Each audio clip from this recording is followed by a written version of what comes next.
फिर क्या हुआ मियां? फिर वही हुआ बंटी जिसके मैं हमेशा सिर्फ सपने देखता था। अरे तुम्हारे सपने हम थोड़ी देखते हैं। बताओ ना, खुल के बताओ क्या हुआ है? बंटी, सबसे पहले तो मैंने उसे उसके घर के पेपर्स दिए, फिर उसकी आंखों में देखकर उसे बताया कि मैं उससे कितना प्यार करता हूँ। फिर और फिर उसकी आंखों से आंसू आ गए यार। फिर उसने मुझे बताया कि वो मुझसे कितना प्यार करती है। और उसके बाद मैंने तुझे फोन किया हमारी शादी के लिए। आय आय आय आय मियां, जो भी कहो, तुम दोनों की खुशी को देखकर ना पता नहीं क्यों हमको सबसे ज्यादा खुशी मिल रही है। वाह वाह वाह, सच कह रही हो मियां, तुम्हारा तो लगता है चट प्यार पट प्यार। अब देखो शादी वाले रजिस्ट्रार का भी फोन आने वाला है शादी की तारीख बताने के लिए, है ना? हाँ बंटी, बस हम दोनों की फैमिली जल्दी से मान जाए यार। वैसे मियां, सुमन के चाचू को तो पता नहीं है ना कि घर किसने खरीदा है, तो वो तो अभी सामान वामान पैक करके घर खाली करने वाले होंगे, तो तुम उनको। फैमिलीज की बात है बंटी, उसके लिए भी आइडिया मैंने और सुमन ने मिलके सोचा है। अच्छा, तो बताओ ना क्या आइडिया है? चाची, अभी हमें ये घर खाली करने की जरूरत नहीं है। मेरी नई ओनर से बात हुई थी तो उन्होंने कहा कि जब तक हम इस घर का मंथली किराया दे रहे हैं हम यहीं रह सकते हैं, नो प्रॉब्लम। अरे वाह, ये तो तूने बहुत ही अच्छी खबर सुनाई। हाँ, वैसे ये नए ओनर अचानक से आए, इतनी ज्यादा रकम देकर हमारा घर खरीदा और फिर हमें ही रेंट पर दे दिया। उन्हें तो काफी नुकसान हुआ होगा ना? ये बात कुछ अजीब सी नहीं है ना पापा? मैं भी यही सोच रही थी। मुझे तो उन्होंने खुद ही बताया था चाचू कि उन्हें ये जगह बहुत पसंद थी और उनका प्लान था इस घर को तोड़कर यहाँ पर एक अपार्टमेंट कॉम्प्लेक्स बनाने का। बट जितना ऊंचा वो चाहते थे उसकी परमिशन तो फिलहाल नहीं मिली, इसलिए अभी ये प्लान होल्ड पे है। चलो, इसका मतलब लोग तो अच्छे ही हैं। हाँ, सुमन दीदी, उनको कितने फ्लोर का फ्लैट बनाना था जो कैंसिल हो गया? हम तो बस ऐसे ही पूछ रहे थे। अब इतने सवाल जवाब करती तो थोड़ा अजीब लगता ना, इसलिए वो तो मैंने नहीं पूछा खंडूजा जी से। मतलब अब हम यहाँ भोपाल में ही रहेंगे? तुम्हारा यही रहने का मन था ना वीर, तो अब हम सब यहीं रहेंगे। यस। लो ना।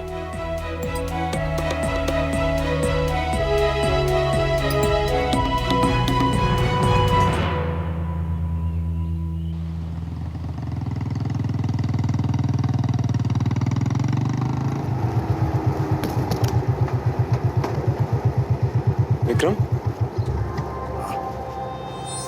हेलो। हाय। आज फिर से गाड़ी खराब है? पहली बार भी तेरे से ऐसे मिला था ना। चल मैं देखता हूँ गाड़ी थी। वैसे तू जा कहाँ रहे? मुंबई। वो मॉम डैड अकेले रहते हैं, उनकी तबीयत भी सही नहीं रहती है और वैसे भी मेरा यहाँ बचा गया है।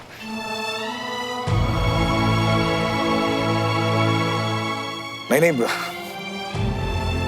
ऐसा बिल्कुल मत समझना कि मैं किसी से भी नाराज हूं। हाँ, ऐसा कुछ नहीं है।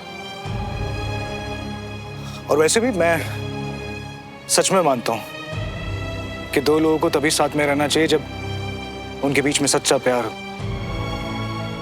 अगर सुमन भी तेरी जगह होती तो मैं यही कहता, वरना प्यार ऐसे ही है जैसे कि एक खराब गाड़ी का खराब इंजन,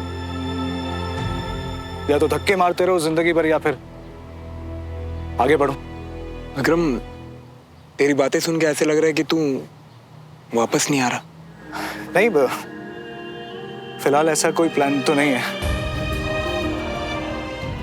चल ठीक है, पर मुंबई जाके ये मत भूलना कि आज भी इस शहर में तेरा एक दोस्त है और हमेशा रहेगा। चाहे तू टच में रहे ना रहे, वापस आए या ना आए, तेरा ये दोस्त हमेशा रहेगा।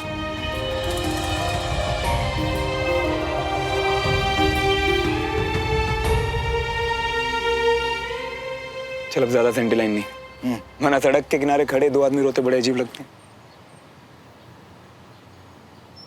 श्रवण, तो सच में कमाल है यार, बहुत याद आएगी तेरी।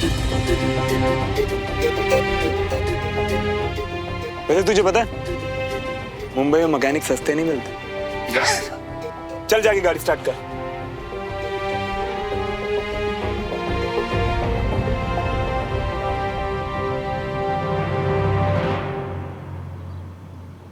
जो दवाई आपको लिख के दी थी ना उसे टाइम पे लेते रहिए, आपकी चोट जल्दी हील हो जाएगी। Thank you.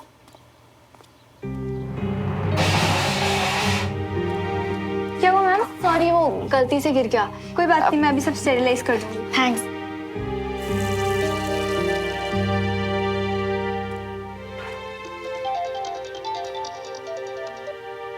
आ रही हूँ, आ रही हूँ, आ रही हूँ। आज तुम्हारे चक्कर में ना मुझसे सर्जिकल ट्रे जमीन पे गिर गए। गिर तो मैं रहा हूँ यहाँ तुम्हारे इंतजार में, जल्दी आओ ना। बस आ रही हूँ। वैसे तुम मुझे कितनी बार कॉल करोगे श्रवण? 7वीं बार तो मैं गिन रही हूँ। अच्छा, तो एक काम करो, एक और काउंट करके 8 लिख लेना, क्योंकि अगर तुम जल्दी नहीं आई ना तो मैं दोबारा फोन करूंगा। बस आ रही हूँ, बाय। आप पंकज, एक और चाय। सौरभ भैया, लगता है बहुत देर से किसी का इंतजार कर रहे हैं। हाँ, एक डॉक्टर का इंतजार कर रहा हूँ। कम इन। जय हिंद मैम। जय हिंद। आपको सीईओ सर बुला रहे हैं। अभी? जी।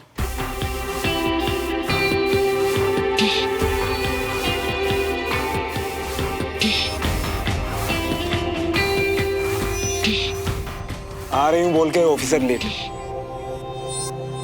कोई बात नहीं, ये लो captain Tiwari, call number 8। Pankaj, एक चाय और। ये चाय अच्छी है, कम से कम 7 तो रहती है।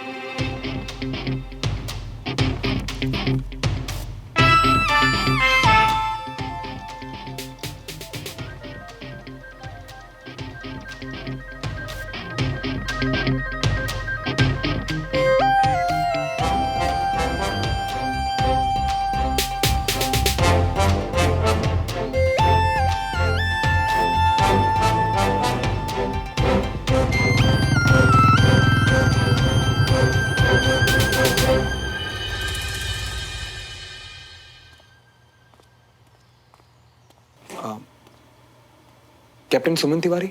वो भी सर के साथ हैं कैप्टन। Okay, thanks.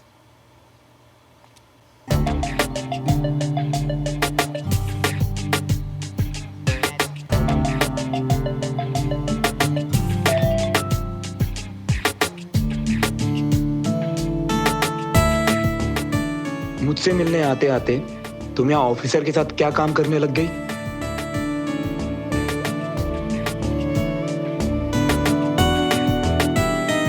सॉरी, फंस गई हूँ। अभी 2 घंटे और लगेंगे, मतलब आज का plan cancel.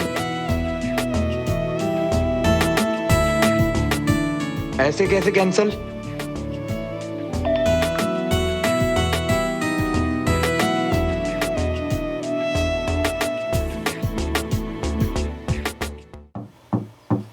Captain Malhotra, please come in.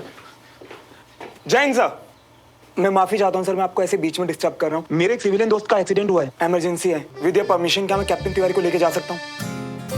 It's very urgent sir. Of course captain.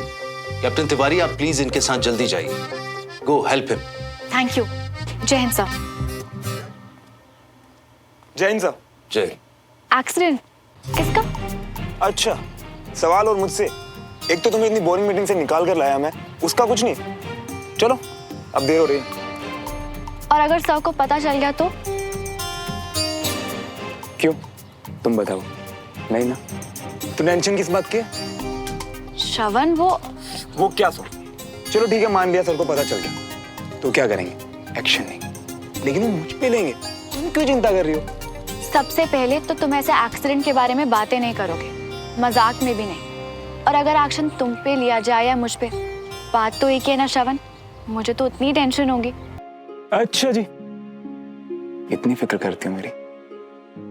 Okay, माफ कर दो सुनो, आगे जैसा कभी नहीं करूंगा, प्रॉमिस। बैठो।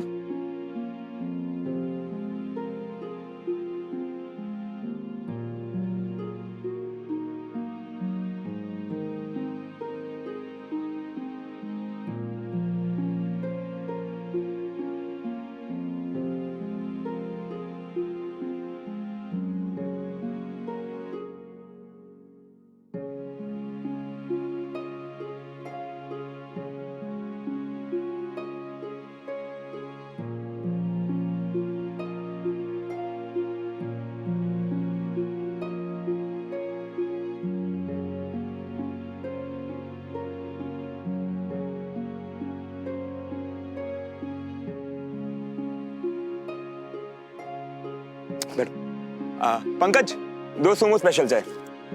श्रवण, मैं तुमसे पहले भी पूछना चाह रही थी कि ये चाय का नाम सुमो स्पेशल। तुम्हारी फेवरेट चाय। अच्छा तुम मुझे एक बात बताओ, अब अगर मैं बार बार ऐसे बोलूं कि दूध ज्यादा, पत्ते कम, चीनी कम और अदरक कूट के, ये ज्यादा इजी है या 2 सुमो स्पेशल चाय, ये ज्यादा इजी है? बताओ। तुम भी ना श्रवण। क्यों भाई, सुमो स्पेशल नहीं है क्या? अब तो यहाँ फेमस भी हो गई है। तुम्हें पता है, तुम्हारा इंतजार करते करते 4 कप ऑलरेडी पी चुका था मैं। तो फिर अब एक और कप सुमो स्पेशल सुमो के साथ। Thank you. बंटी। हाँ बंटी। अरे खुशखबरी है मिया, शादी की डेट मिल गई। अरे वाह, कब की मिली है? 1 हफ्ते बाद की। यार बंटी, तुझे पता है ना मुझे वापस ड्यूटी पे लौटना है। मुझे तो लगा था कि तू 1-2 दिन बाद की डेट लेके आएगा यार।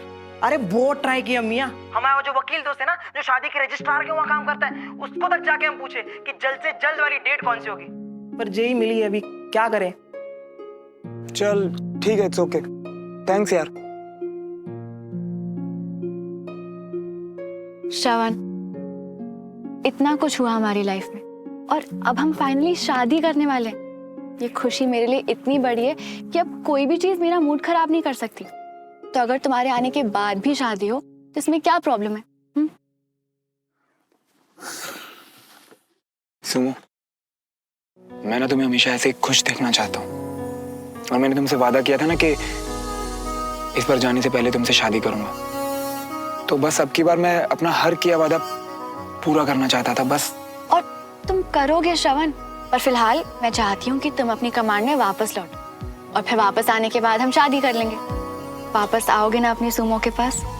दुनिया की कोई भी ताकत मुझे तुमसे दूर नहीं रख सकती सुमो। और हाँ, तुम देखना, इस बार जाने से पहले मैं अपनी फैमिली को जरूर मनाऊंगा, पक्का। मम्मा। हाँ मम्मा, सच्ची? मैं भी अभी आता हूं। जी मम्मा। सुनो, शाम को मेरी मम्मा आ रही है, और तुम्हें पता है सबसे बेस्ट बात क्या है? मेरी मम्मी से ज्यादा अच्छा मुझे कोई नहीं समझता। और इस बार मैं मम्मी को पक्का मना लूंगा, और अगर मम्मा मान गई ना तो पापा को भी जरूर मना लेंगी, 100%। तुम देखना। तुम चिंता मत करो, अब सब ठीक हो जाएगा। तुम साथ हो, अब मुझे कोई फिक्र नहीं है। मैं जानती हूँ कि अब सब ठीक हो जाएगा।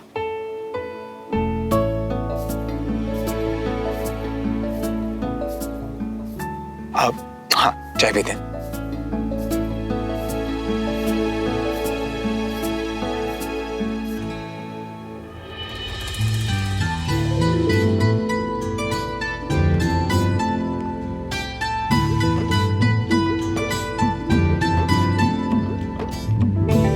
कैसे हैं आप जी? मैं ठीक हूँ जी। कब से आपके आने का इंतजार कर रहे थे हम, कविता जी। अच्छा ये बताइए कि विनीता जी की अब तबीयत कैसी है? ठीक है विनीता तो। आप तो बहन की प्यार में वहां रुक गई और हमें भूल गई। छड्डो जी आप भी ना, लेकिन रीता ने एकदम डरा ही दिया था। पर अब सब ठीक है, रब दी मेहर है। मैडम जी। अरे झुमरी, अरे वाह, तू तो पहले से भी ज्यादा सोहनी हो गई है। हाँ, कैसी है तू? हम अच्छे हैं जी, आपको बहुत याद किया। आप आए हो ना जी, तो अब सब पुराने घर जैसा लग रहा है। अरे पहले जैसा तो तब लगेगा जब मेरा पुत्र शोर मचाता हुआ यहाँ आएगा। किधर है श्रवण? मम्मा। श्रवण,